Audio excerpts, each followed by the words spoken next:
So in this way that we completed the concept of lambda function. It is a small terminology, but it is important that you remember. Then we will go to the next point.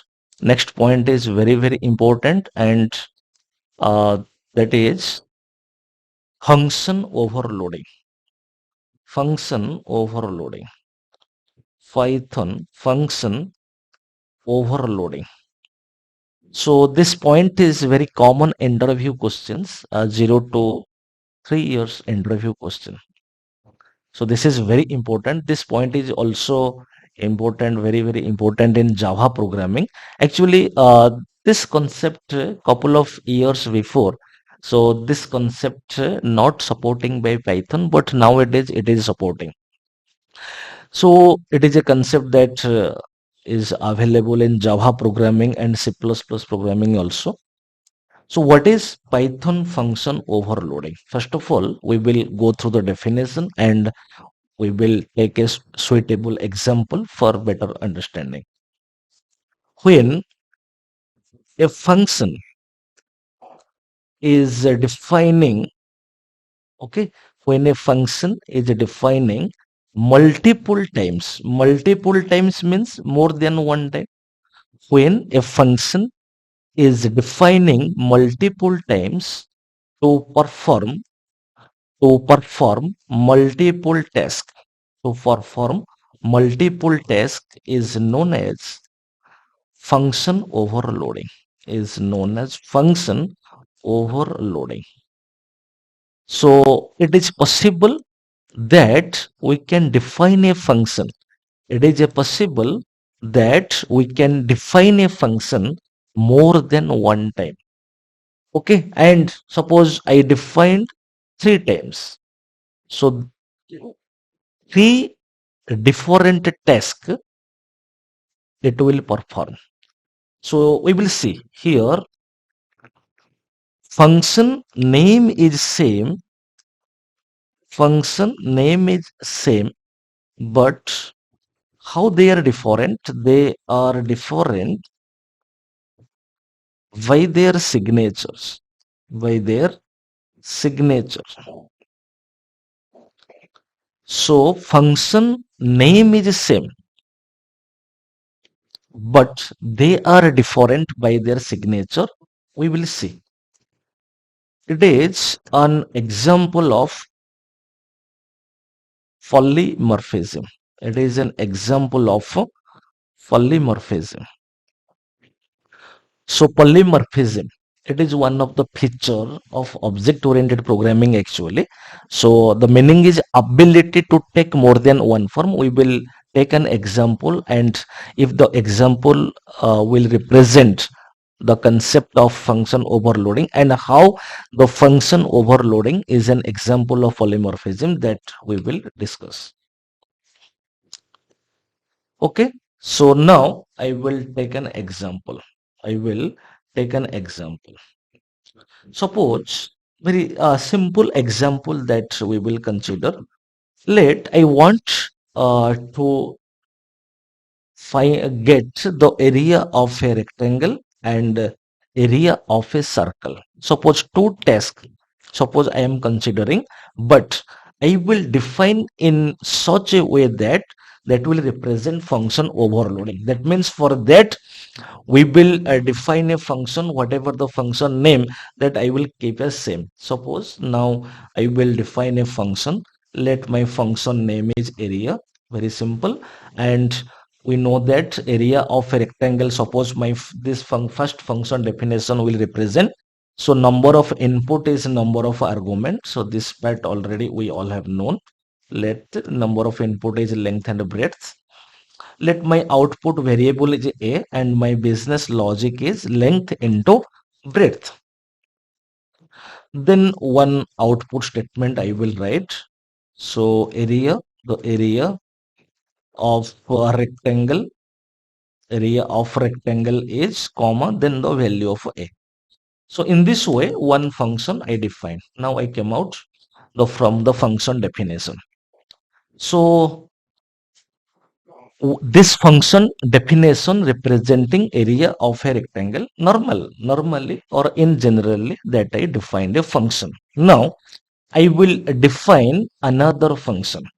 But when I will define a function, the function name is area, but because we have written in function overloading context, function name is same, but they are different by their signature. So number of input. So this definition that I am going to define for which purpose? Area of a circle. Area of circle is pi r square. Okay, so input is r. So I will write, let it my output variable is suppose let it ar equals to pi 3.141 into r. Then I will write the output statement. So within print function that I will write the area of a circle. The area of circle is then ar. So in this way that I will define the next function. So what I am thinking, so function name is area and here function name is area. This function taking two argument and this function taking one argument. In this way that I am thinking, so it is a function overloading or it is representing function overloading. Then how the function definition is executing that already we have known. We have to call this function. So here what I am thinking, two times I am defining area function and area function, then I have to call area function two times. Suppose area function, then for area of a rectangle, suppose I will take two value, so 5,6, and again I will call this function, and for that suppose I will write 4.5, let it. But what is happening? So now if I will run, then lots of observation, some observations that we will get. You see, now I will hit run. First of all, I will run and you see error raised. Why error raised? First of all, when I executed, I got error, and that error we have to understand first. Error is type error. So what is the explanation? Area function takes one positional argument, but two were given. Area function takes one positional argument, but two were taken. Suppose this is the function call. You see here red color mark is what already have indicated. So now control in function context that already we all have known. The first control will come to the function call. So when function call, that line will execute, then function definition will execute. When this line is executing, this is a function call. So area within bracket 5,6. The control saw two arguments, two values. So at the time of function call, whatever we take the argument, that is actual argument. Okay. So two values that the programmer have taken, like the control is thinking, the control checked. Then when this line will execute, control is executing this line. Latest function here, control is not able to identify how the area function and second area functions are different. So latest first area function I defined, then area function I defined, latest area function. The control is considering this is the area function definition, but as per our the definition, control is not understanding in that way. Because what is the problem? Problem is here in Python programming, we are not using type, data type explicitly we are not using. Okay, but in other programming language in Java, so data type int length, int breadth, this is double R, so it is clearly indicating it is different. But as per our definition, control is not understanding in that way. What control is feeling when first line is executing, then definitely control will go to the area function definition, because area function when it is calling, then area function definition will execute, but control is going to the latest area function. So argument mismatching. So here you see, so takes area function takes one positional argument, but it is taking two argument at the time function call. So argument mismatching. That means whatever we have written the definition, accordingly control is not understanding. So how the control is understanding in that way? Explicitly, control have to understand. So this function, first area function, second area function is different, but control is not considering first function. So individually, how the control will understand, we have to specify the data type. We have to specify the data type.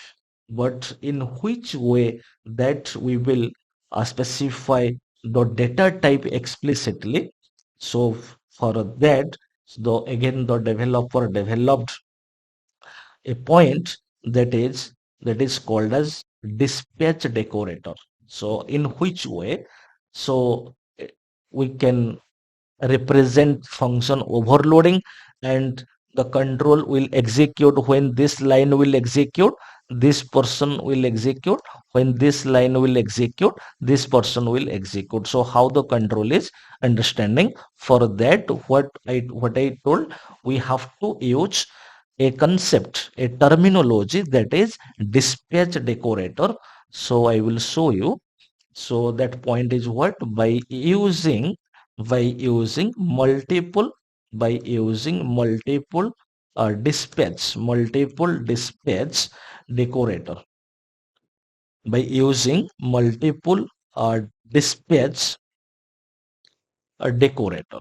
So what is that? For that, we have to import a function. So that is a dispatch function. So there is a module from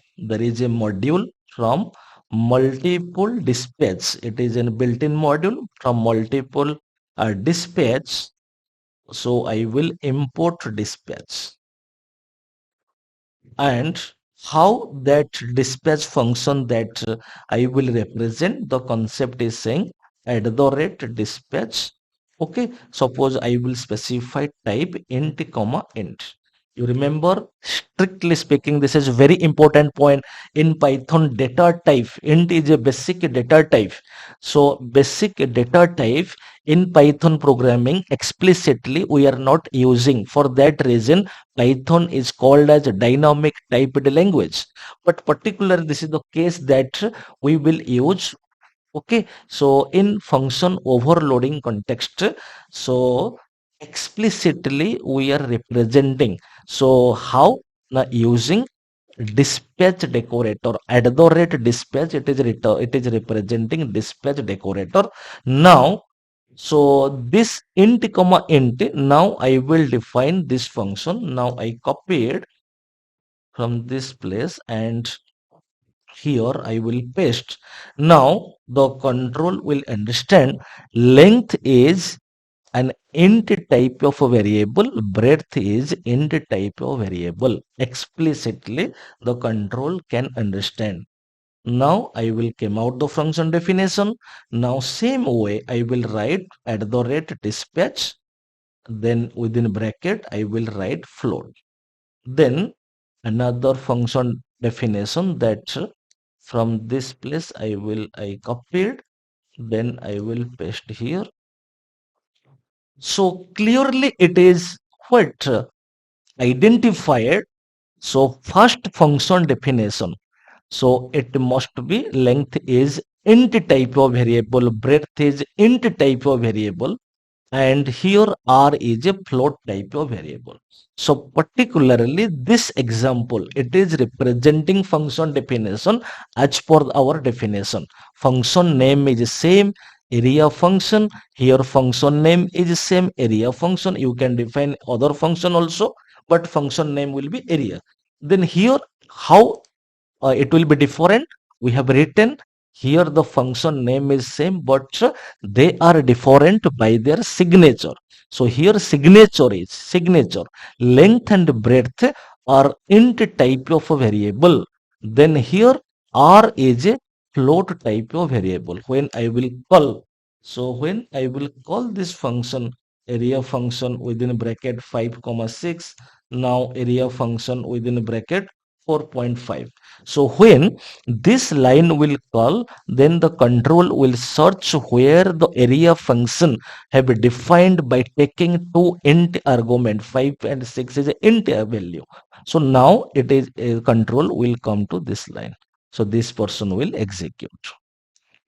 Okay, then after execution, this person, then this is area of a rectangle, then control will come to this line. Again, it is a function call. 4.5 is the actual argument, then R is the formal argument. In function context, that already we have known actual equals to formal. So then when this line will execute, then this portion will execute. When this line will execute, this portion will execute, because it is clearly identified R is which type of variable, float type of variable.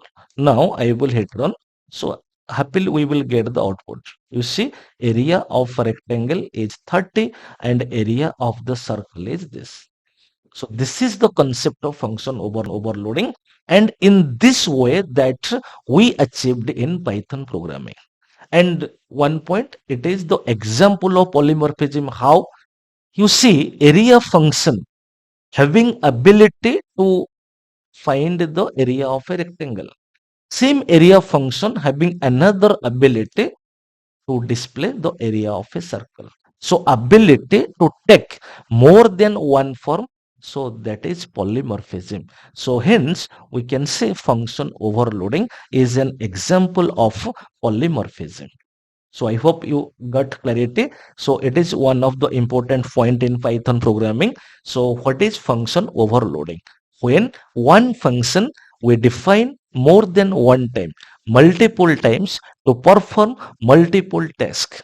That is function overloading. And in function overloading context, function name is always same, but they are different by their signature. So this is the concept of function overloading.